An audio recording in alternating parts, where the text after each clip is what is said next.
सकती है। अब कंसोलिडेशन को एक ज्यादा समय हो चुका है, लिहाजा अब कोई बड़ा चमत्कार नहीं होना। मैं रोकना चाहूंगा आपको। इस वक्त शक्ति रानी शर्मा जी को हम देख पा रहे हैं। कालका विधानसभा सीट से उन्होंने जीत दर्ज की है। लोगों ने फूल मालाओं से उनको लाद दिया है। एकदम समर्थकों में जोश और समर्थकों में उत्साह इन तस्वीरों में साफ नजर आ रहा है।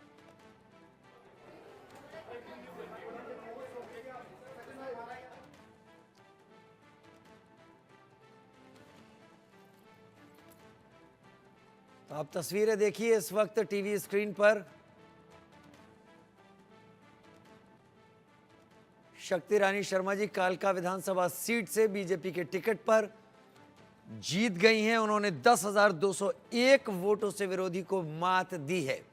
एक एक करके अब अलग अलग जगहों के नतीजे सामने आ रहे हैं, क्योंकि शुरू में दोपहर तक ये कहा जा रहा था कि चीजें अभी बदल सकती हैं। अब खैर शाम के 4 बजने का समय है, 4 बज गए इस वक्त, और 4 बजे का वक्त ठीक अब चीजें पलटती हुई नहीं। अब ये तय माना जाए 51 सीटों पर बीजेपी यहाँ आगे है, 34 सीटों पर कांग्रेस है। आम आदमी पार्टी और जेजेपी को फिलहाल कोई सीट नहीं मिली है और अदर्स 5।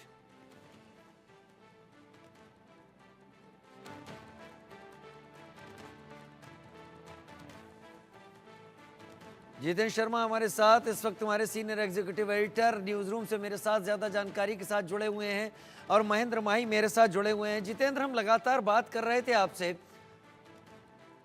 सिरसा से महेंद्र माही हमारे साथ इस वक्त जुड़े हुए हैं। पहले मैं महेंद्र माही का रुख कर लेता हूं। महेंद्र, वहां की तस्वीरें दिखाएं, क्या चल रहा है वहां पर? बिल्कुल, मेरे पीछे आप तस्वीरें देखिए, और ये तस्वीरें बयां कर रही हैं किस तरीके से जो कांग्रेस के कार्यकर्ता हैं, जो बीजेपी के कार्यकर्ता, यानी कि जिस जिस पार्टी के जो विधायक हैं वो जीत रहे हैं, उनमें खुशी की लहर है।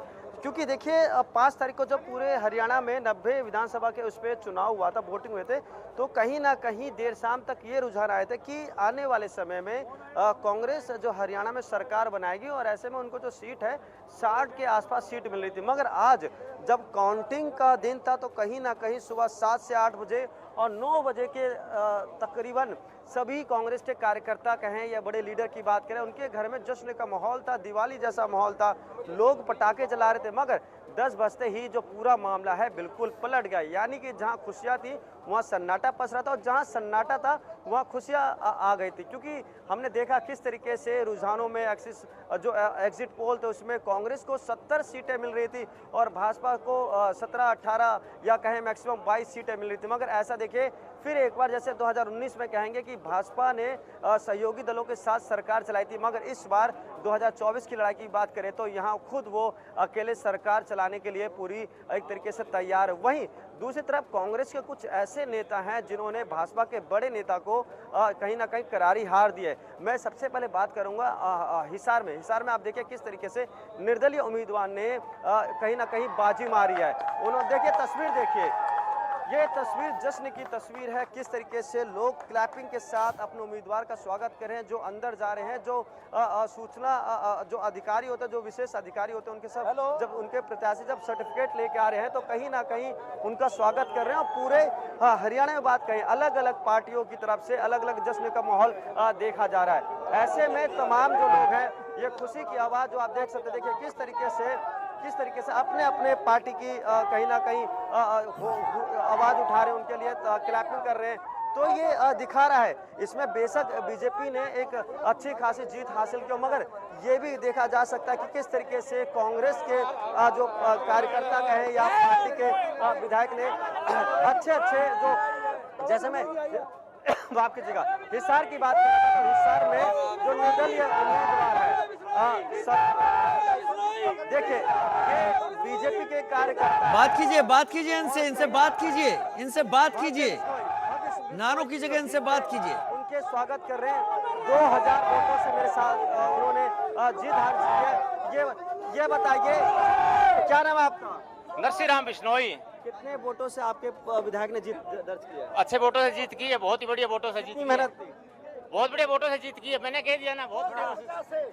भव्य बिश्नोई 2050 देखिए जो भव्य बिश्नोई है उन्होंने 2050 वोटों से जीत दर्ज की है। यानी कि जो हरियाणा का जो चुनाव था ना, इसकी जो गूंज है केवल हरियाणा ही नहीं अन्य राज्यों में जा रही है, खासकर उत्तर प्रदेश, दिल्ली, पंजाब और कह सकते हैं राजस्थान तक इसकी गूंज जारी, क्योंकि हर कोई उस चुनाव को, आने वाले चुनाव को जोड़ कर देख रहा था। मैं पहले भी कह रहा हूं कि यहाँ इस बार बड़े बड़े जो विधायक थे, जो दिग्गज विधायक थे, वो हारे अपनी सीट। मैं कैप्टन अभिमन्यु की बात कर रहा हूं, वो अपनी सीट हार चुके हैं। सोचिए बीजेपी से उन्होंने टिकट लिया था, वो अपनी सीट हार गए। उनको हराने वाले कांग्रेस के जस्सी पटवाड़ी थे, उन्होंने उनको हराया। उनकी जब हमने वाइफ से बात की तो उन्होंने बताया किस तरीके से उन्होंने पूरे कुछ समय से लगातार अपने ग्राउंड जीरो पे। तो वही दूसरी बात करें मैं सावित्री जिंदल की, जो कि पूरे हरियाणा में चर्चा का विषय बन गई है। उनके जो पिताजी हैं और उन्होंने बताया किस तरीके से जो नवीन जिंदल है वो भाजपा से सांसद है, मगर जब सावित्री जिंदल को हिसार से टिकट नहीं मिला विधायक का, तो उन्होंने निर्दलीय ही उम्मीदवार की चुनाव में हिस्सा लिया और तकरीबन 22,000 वोटों से उन्होंने भाजपा के कमल गुप्ता को हराया। ऐसे में देखा जा सकता है एक तरफ भाजपा की तो बड़ी जीत है ही 2019 के मुकाबले, मगर कांग्रेस के भी हम कह सकते हैं कुछ ऐसे विधायक, ऐसे कार्यकर्ता हैं जो बहुत ही भारी मतों से जीत के आए हैं। अगर आप पीछे मैं एक बार तस्वीरें दिखाऊंगा, देखिए लगातार जो कार्यकर्ता है, ये तस्वीर एक तरीके से हमारे कह सकते हैं जो चुनाव की एक प्रक्रिया होती है उसकी सुंदर तस्वीर निकल के आती है। एक तरफ वो कार्यकर्ता जिनके पार्टी के नेता हार गए हैं कम मतों से या भारी मतों से जो जीते हैं, ये दोनों मौजूद और एक दूसरे के लिए कहीं ना कहीं स्वागत कर रहे हैं। जो तमाम कार्यकर्ता हैं, उनके जो नेता हैं, आप देखेंगे काउंटिंग सेंटर के पास तमाम पुलिस बल तैनात हो, उन्हीं को ही अंदर ले जाया जा रहा है जिनके पास वैलिड पास है। यानी कि जो जीता हुआ प्रत्याशी है वही अंदर जा सकता है।